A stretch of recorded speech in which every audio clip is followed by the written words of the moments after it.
विश्व स्वरूप है। तो दिखाइए भक्तों को, देखें, आइए, दर्शन का लाभ लें। फिर इसके अंदर 12 ज्योतिर्लिंग विराजमान हैं। फिर अंदर दर्शन के लिए चलते हैं। हर हर वहाँ महादेव। दर्शन, जल चढ़ाएंगे, पूजा करेंगे भगवान की।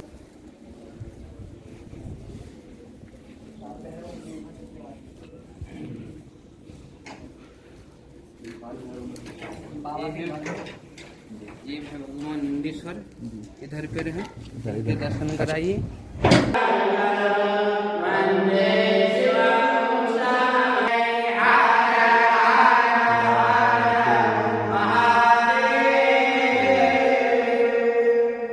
हर महादेव। तो यहाँ पर भगवान का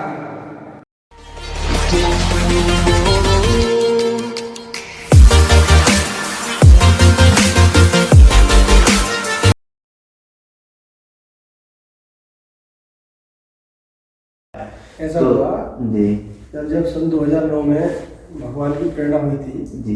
मेरा पूजा घर है, इसमें 21 वर्ष से मेरे अलावा कोई नहीं है घर पे, और ईश्वर की विशेष कृपा हुई। तो 2009 से फिर मैंने पूरे भारत का भ्रमण किया था। उसमें आदेश आया था भगवान का कि जो है बड़ा शिवलिंग बनाओ, और जितने मुख्य सिद्धपीठ है भारतवर्ष के, वहाँ की मिट्टी, कुंड, सरोवर, समुद्र, सबका जल उसमें स्थापित कराइए। तो और जितने ज्योतिर्लिंग, 12 ज्योतिर्लिंग, हर एक ज्योतिर्लिंग से शिवलिंग स्पर्श करा के लाओ। तो 2009 से ये प्रोग्राम चला, और क्योंकि हमें डायरेक्ट जो है शिवलिंग स्पर्श कराने के लिए मुख्य पीठ के पीठाधीशरों से, महंतों से बात करनी पड़ती थी। बिना परमिशन के वो संभव नहीं था। ये है, मैं आपको बता दूं, ये जो सामने राउंड दिखाई दे रही है, ये डीप मेडिटेशन सेंटर है। यानी यहाँ पर कोरोना की वजह से 2 साल से डिले हो रहा है, और हम जो है मुहूर्त निकालते हैं इसका, और वो जो है ईश्वर की अभी प्रेरणा नहीं है तो स्थगित हो जाता है।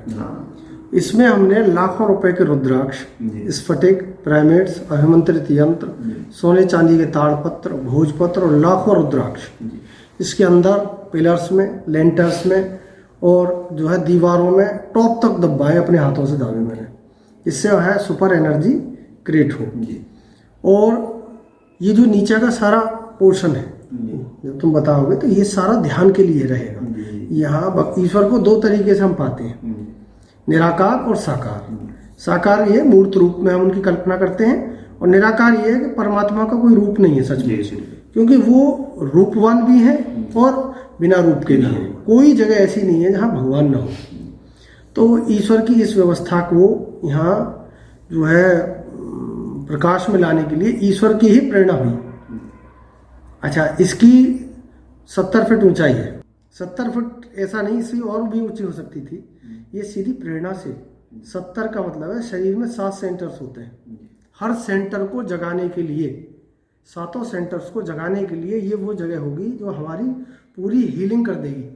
तो यहाँ नीचे नाद रहेंगे, फ्रीक्वेंसी रहेगी, साउंड्स रहेंगी। सिर्फ आके आपको बैठना होगा और आपका ध्यान अपने आप ही लग जाएगा और आप रिफ्रेश हो जाएंगे। ऊपर 12 ज्योतिर्लिंग है, अभी जाओगे तो। और इसके अलावा एक विशेष धर्म के इतिहास में एक बहुत बेजोड़ चीज़ हो रही है जो अब तक कहीं नहीं है। ये हॉल ऊपर है, इसमें 32 मूर्तियां स्थापित होंगी अभी। यहाँ से हम क्या करेंगे, कम से कम 30 से 33 तरीके से बॉडी फ्रीक्वेंसी कैलकुलेट करेंगे, और आपका इष्ट निकालेंगे कि आपका इष्ट कौन है और उस इष्ट की कैसे आराधना करनी चाहिए। तो इष्ट से दीक्षित करेंगे हम। जैसे बहुत सारे लोग गुरु दीक्षित हैं या गुरु से जुड़े हैं, वो अपने गुरु ना बदलें, वो लेकिन अपना इष्ट निकलवा के और ज़्यादा एनर्जी ले सकें। तो अभी यहाँ फरवरी में उम्मीद है कि हम इसमें प्राण प्रतिष्ठा की तैयारी कर रहे हैं। शिवलिंग तो 70 फीट ऊंचे है ही, ये अपने आप में यहाँ बेजोड़ चीज़ है। मैं ईश्वर के इस कार्य के लिए ये नहीं कह सकता, ये ईश्वर ने हम सब लोगों को निमित्त बनाकर ये बुलंदशहर वासियों पर कृपा की। जबकि मैं सोचता था ईश्वर क्यों आ रहे हैं, मेरी स्वयं की इच्छा नहीं थी, लेकिन उनकी इच्छा थी। इस गांव का नाम है जहाँ पर है ये, पता है, गंगेरुआ। गंगा जी नाम सुना है? बिल्कुल। तो गंगेरुआ का मतलब है गंगा से संबंध है उसका। गंगनहरिया मौजूद, शिव जी की जटाओं से गंगा निकलती हैं, तो गंगनहरिया मौजूद है और गंगेरुआ जगह है। बिल्कुल है। बिल्कुल। अच्छा, बराबर में गांव कौन सा है? चांदपुर। शिव जी ने चांदपुर कहाँ रख रखा है? रखा है ना, हाँ है ना। उसके बाद आप ये देखोगे, ये जो सामने गंगेरुआ के सामने जो गांव है, बिल्कुल सामने, ये है सुनहरा। ब्रह्म का तेज कैसा होता है? सुनहरी होता है, चमकदार होता है ना। इधर एक गांव है हरतौली, हरमानी शिव का स्थल। इधर आगे देखो दोस्तपुर, जहाँ दोस्ती का भाव वाले लोग हों। जहाँ ये है बलीपुरा, जहाँ बलि देने को तैयार हों लोग, है। इधर गांव है नौसेना, बिना सेना के भगवान नहीं रहते। तो ये जो क्षेत्र है वो एक तरीके से भगवान का विग्रह स्वरूप भी है। और बुलंदशहर तो स्वयं में बुलंदशहर है ही।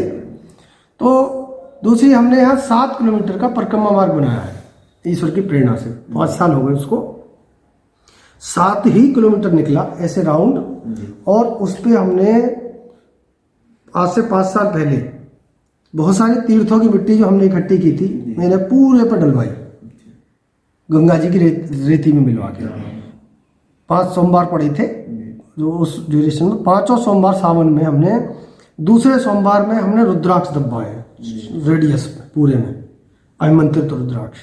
फिर बहुत सारे तीर्थों का जल था हम पे, कुंडों, सरोवर, समुद्रों का, वो गंगा जल में मिलवा के पूरे में राउंड में धार लगवाई थी।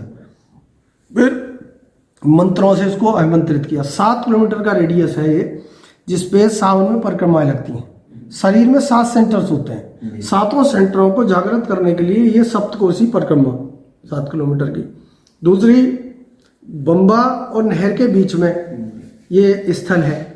तीसरी, 70 फीट ऊंचाई, 7 सेंटर्स को जगाने के लिए। तीसरी ये है कि इसके नीचे ध्यान की प्रक्रियाओं के लिए, मेडिटेशन, निराकार ब्रह्म की आराधना के लिए। ऊपर साकार दर्शन के लिए सारे देवताओं की उपस्थिति होगी। अभी इस वाले हॉल में परब्रह्म परमेश्वर विग्रह के रूप में लाएंगे हम। मात्र ब्रह्मा जी सरस्वती जी, विष्णु जी लक्ष्मी जी, शिव जी पार्वती, मातृ पितृ सत्ता, गुरु सत्ता पिंड के रूप में लेकर आ रहे हैं। और गणेश जी भगवान, सीताराम, राधा कृष्ण, हनुमान जी, कार्तिकेय जी और दुर्गा जी, और पंचमुखी हनुमान और नवग्रह, सारी चीज अभी स्थापित होंगी। और सबके स्वरूप में ब्रह्मचरण, यानी सबका सम्मिलित रूप, सबके पैर होंगे जिसको स्पर्श करने से हमें लाभ मिलेगा। तो ये है, अब तुम इसको दिखा सकते हो।